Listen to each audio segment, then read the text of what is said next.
ಸ್ನೇಹಿತರೆ, ನಮ್ಮ ವಿಡಿಯೋ ನೋಡುತ್ತಿದ್ದರೆ ದಯವಿಟ್ಟು ನಮ್ಮ ಚಾನೆಲ್ ಅನ್ನು ಸಬ್ಸ್ಕ್ರೈಬ್ ಮಾಡಿ. ನಿಮ್ಮ ಬೆಂಬಲವೇ ನಮ್ಮ ಶಕ್ತಿ. ಪ್ರತಿಯೊಂದು ಸಬ್ಸ್ಕ್ರಿಪ್ಷನ್ ನಮ್ಮನ್ನು ಇನ್ನಷ್ಟು ಉತ್ತಮ ವಿಷಯಗಳನ್ನು ತಯಾರಿಸಲು ಪ್ರೇರೇಪಿಸುತ್ತದೆ. ಹಾಗಾಗಿ ಸಬ್ಸ್ಕ್ರೈಬ್ ಮಾಡುವುದನ್ನು ಮರೆಯಬೇಡಿ. ನಮಸ್ಕಾರ ಗೆಳೆಯರೇ, ದೇಶ ಪ್ರೇಮಿಗಳೇ, ನಮ್ಮ ಯೂಟ್ಯೂಬ್ ಚಾನಲ್ಗೆ ಸ್ವಾಗತ ನಿಮಗೆ.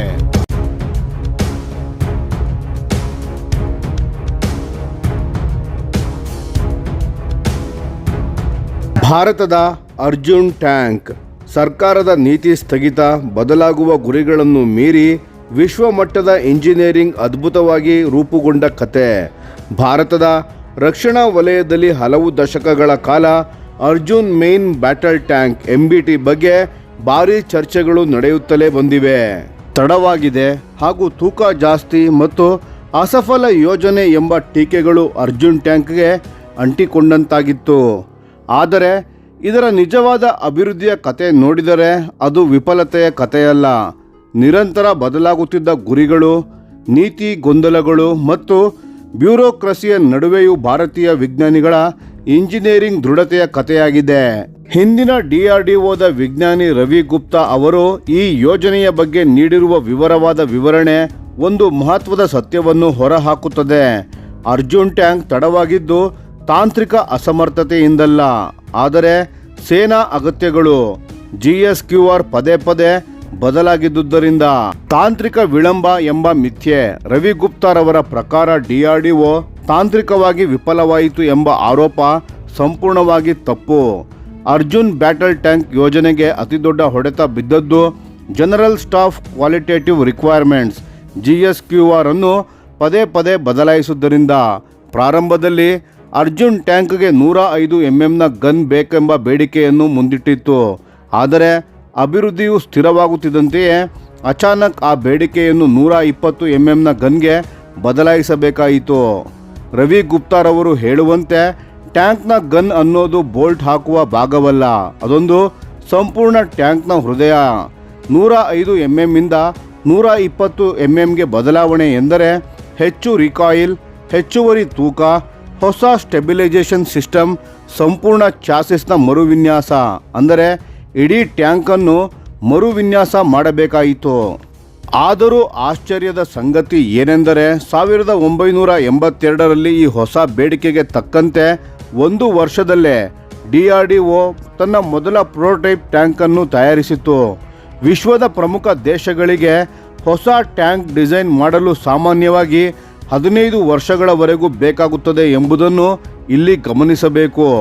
ಬದಲಾಗುವ ಗುರಿಗಳು ಮತ್ತು ಆಮದು ಲಾಬಿ ಸಮಸ್ಯೆಗಳು ಅಷ್ಟರಲ್ಲೇ ಮುಗಿದಿಲ್ಲ.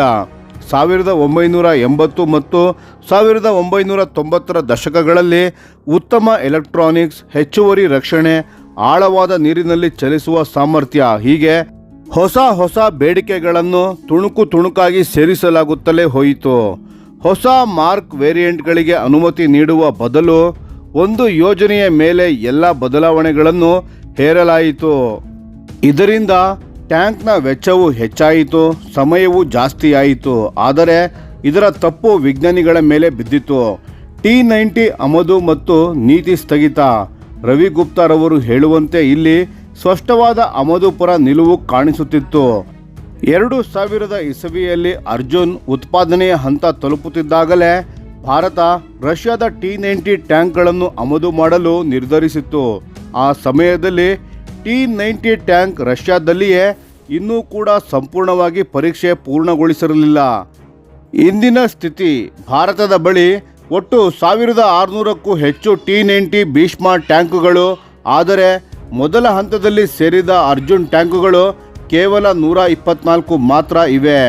ಗುಪ್ತಾರವರು ಕೇಳುವ ಪ್ರಶ್ನೆ ತುಂಬ ಗಂಭೀರವಾಗಿತ್ತು. 124 ಟ್ಯಾಂಕುಗಳಿಗೆ ಯಾವ ಉದ್ಯಮ ದೊಡ್ಡ ಉತ್ಪಾದನಾ ಘಟಕವನ್ನು ಸ್ಥಾಪಿಸುತ್ತದೆ? ದೊಡ್ಡ ಸಂಖ್ಯೆಯ ಆರ್ಡರ್ ಇಲ್ಲದೆ ದೇಶೀಯ ಉತ್ಪಾದನೆಯ ಪರಿಸರ ಬೆಳೆಯುವುದು ಸಾಧ್ಯವೇ ಇಲ್ಲ. ಅರ್ಜುನ್ ಸಾವಿರಾರು ಸಂಖ್ಯೆಯಲ್ಲಿ ಆರ್ಡರ್ ಆಗಿದ್ದರೆ ಭಾರತ ಇಂದು ಜಗತ್ತಿನ ಪ್ರಮುಖ ಟ್ಯಾಂಕ್ ರಫ್ತು ದೇಶವಾಗಿರುತ್ತಿತ್ತು. ಅಗ್ನಿ ಪರೀಕ್ಷೆಯಲ್ಲಿ ಸಾಬೀತಾದ ಅರ್ಜುನ್ ಬ್ಯಾಟಲ್ ಟ್ಯಾಂಕ್. ಬೆಂಬಲ ಇಲ್ಲದಿದ್ದರೂ ಅರ್ಜುನ್ ಟ್ಯಾಂಕ್ ಇತಿಹಾಸದಲ್ಲೇ ಅತಿ ಕಠಿಣ ಪರೀಕ್ಷೆಗಳನ್ನು ಎದುರಿಸಿದೆ. ಸಾಮಾನ್ಯ ಟ್ಯಾಂಕುಗಳು ಸುಮಾರು 5,000ದಿಂದ 7,000 ಕಿಲೋಮೀಟರ್ ಲೈಫ್ ಟೈಮ್ ಟೆಸ್ಟ್ ಹೊಂದಿದ್ದು, ಅರ್ಜುನ್ ಟ್ಯಾಂಕ್ 70,000 ಕಿಲೋಮೀಟರ್ಗೂ ಹೆಚ್ಚು ಓಡಿಸಲಾಗಿದೆ. ರಾಜಸ್ಥಾನದ ಮರುಭೂಮಿಯಲ್ಲಿ 50% ಹೆಚ್ಚು ಉಷ್ಣಾಂಶದಲ್ಲಿ ದೀರ್ಘಕಾಲದ ಪರೀಕ್ಷೆಗಳಲ್ಲಿ ಹೋಲಿಕೆ ಪರೀಕ್ಷೆಗಳಲ್ಲಿ ಅರ್ಜುನ್ T90ಗಿಂತ ಉತ್ತಮ ನಿಖರತೆ ಮತ್ತು ಸ್ಥಿರತೆಯನ್ನು ತೋರಿಸಿದೆ. ಕಾರಣ, ಭಾರತೀಯ ತಾಪಮಾನಕ್ಕೆ ತಕ್ಕಂತೆ ವಿನ್ಯಾಸಗೊಂಡ ಎಲೆಕ್ಟ್ರಾನಿಕ್ಸ್ಗಳು. T90 ಟ್ಯಾಂಕ್ಗಳಲ್ಲಿ ಆರಂಭದಲ್ಲಿ ಓವರ್ ಹೀಟಿಂಗ್ ಸಮಸ್ಯೆ ಕಾಣಿಸಿಕೊಂಡಿತ್ತು. ತಾಂತ್ರಿಕ ಶಕ್ತಿ ಕೇಂದ್ರ Arjun battle tank. Arjun battle ಟ್ಯಾಂಕ್ನ fire power 120 mm rifled gun. ಆಧುನಿಕ ಟ್ಯಾಂಕ್ಗಳಲ್ಲಿ ಇದು ಅಪರೂಪವೂ ಆಗಿದೆ. HESH ಇಂಡಿಜಿನಸ್ FSA-PDS ಅಮ್ಯುನಿಷನ್ ಬಳಕೆ, ಹಂಟರ್ ಕಿಲ್ಲರ್ ಕೇಪಬಿಲಿಟಿ. ಕಮಾಂಡರ್ ಹೊಸ ಗುರಿಯನ್ನು ಹುಡುಕುವಾಗ ಗನ್ನರ್ ಇನ್ನೊಂದು ಗುರಿಯನ್ನು ಹೊಡೆಯಬಹುದು. ಅರ್ಜುನ್ ಟ್ಯಾಂಕ್ನ ಪ್ರೊಟೆಕ್ಷನ್. ಕಂಚನ್ ಕಾಂಪೋಸಿಟ್ ಆರ್ಮರ್ ಹೈದರಾಬಾದ್ನ DMRLನಲ್ಲಿ ಅಭಿವೃದ್ಧಿಪಡಿಸಲಾಗಿತ್ತು. ಬ್ರಿಟಿಷ್ ಚೋಬಹಮ್ ಆರ್ಮರ್ಗೆ ಸಮಾನವಾಗಿದ್ದ ಸೆರಾಮಿಕ್ ಅಂಡ್ ಮಲ್ಟಿಲೇಯರ್ ಸ್ಯಾಂಡ್ವಿಚ್ ರಚನೆ ಈ ಕಂಚನ್ ಕಾಂಪೋಸಿಟ್ ಆರ್ಮರ್. ಈ ಕಂಚನ್ ಕಾಂಪೋಸಿಟ್ ಆರ್ಮರ್ ಅನ್ನು ಟ್ಯಾಂಕ್ನ ಅಡಿಭಾಗದಲ್ಲಿ ಅಳವಡಿಸಲಾಗುತ್ತದೆ. ಮೊಬಿಲಿಟಿ. ಹೈಡ್ರೋಫೆನ್ಯುಮೆಟಿಕ್ ಸಸ್ಪೆನ್ಷನ್.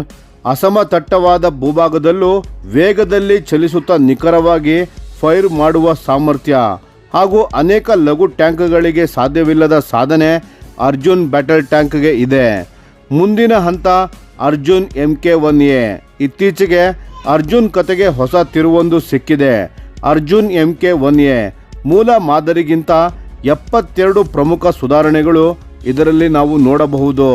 2021ರಲ್ಲಿ ರಕ್ಷಣಾ ಸಚಿವಾಲಯದಿಂದ ಒಟ್ಟು 118 MK1A ಟ್ಯಾಂಕ್ಗಳ ಆರ್ಡರ್. ಇದು ತಡವಾದರೂ ಅತ್ಯಂತ ಮಹತ್ವದ ನಂಬಿಕೆಯ ಸೂಚನೆಯೇ ಆಗಿತ್ತು. ಭಾರತದ ಸ್ವಾಯತ್ತ ಶಕ್ತಿ ಓನ್ ಮೆಟಲ್ ಟ್ಯಾಂಕ್. ರವಿ ಗುಪ್ತಾರವರು ಕೊನೆಗೆ ಹೇಳುವ ಮಾತು ಬಹಳ ಗಂಭೀರ. ಓನ್ ಮೆಟಲ್ ಟ್ಯಾಂಕ್ ಎಂದರೆ ಸಂಪೂರ್ಣ ಸ್ವಾಯತ್ತ ಸಾಮರ್ಥ್ಯ. ಅದರೊಳಗೆ ವಿನ್ಯಾಸ, ಲೋಹಶಾಸ್ತ್ರ, ಫೈರ್ ಕಂಟ್ರೋಲ್, ರಕ್ಷಣೆ, ಚಲನೆ ಮತ್ತು ಉತ್ಪಾದನೆ ಎಲ್ಲವೂ ಭಾರತದಲ್ಲೇ ನಡೆಯಲಿದೆ. ಮಹಾಭಾರತದ ಮಹಾವೀರ ಅರ್ಜುನನಂತೆ ಈ ಟ್ಯಾಂಕ್ ಕೂಡ ಅನೇಕ ಸವಾಲುಗಳ ಚಕ್ರವ್ಯೂಹವನ್ನು ದಾಟಿ ಇಂದು ನಿಖರತೆ ಮತ್ತು ಶಕ್ತಿಯ ಸಂಕೇತವಾಗಿ ನಿಂತಿದೆ. ಅರ್ಜುನ್ ಟ್ಯಾಂಕ್ ಇಂದು ಗಡಿಗಳನ್ನು ರಕ್ಷಿಸುವ ಶಸ್ತ್ರ ಮಾತ್ರವಲ್ಲ, ಭಾರತೀಯ ಇಂಜಿನಿಯರಿಂಗ್ ಸ್ಥೈರ್ಯದ ಜೀವಂತ ಸಾಕ್ಷಿಯಾಗಿದೆ.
ಈ ವಿಡಿಯೋ ನಿಮಗೆ ಇಷ್ಟವಾಗಿದ್ದರೆ ಲೈಕ್ ಮಾಡಿ ಮತ್ತು ನಮ್ಮ ಚಾನೆಲನ್ನು ಸಬ್ಸ್ಕ್ರೈಬ್ ಮಾಡಿ ಹಾಗೂ ಬೆಲ್ ಐಕಾನ್ ಒತ್ತಿ. ಯಾವ ಅಪ್ಡೇಟ್ಗೂ ಮಿಸ್ ಆಗಬೇಡಿ. ಡಿಫೆನ್ಸ್ ಸುದ್ದಿಗಳನ್ನು ತ್ವರಿತವಾಗಿ ಪಡೆಯಿರಿ. ನಿಮ್ಮ ಬೆಂಬಲವೇ ನಮ್ಮ ಶಕ್ತಿ. ಭಾರತ ಬಲಿಷ್ಠವಾಗಲಿ ಎಂದು ಆಶಿಸುತ್ತಾ ಭಾರತ ಮಾತೆಗೆ ಜೈ. ಧನ್ಯವಾದಗಳು.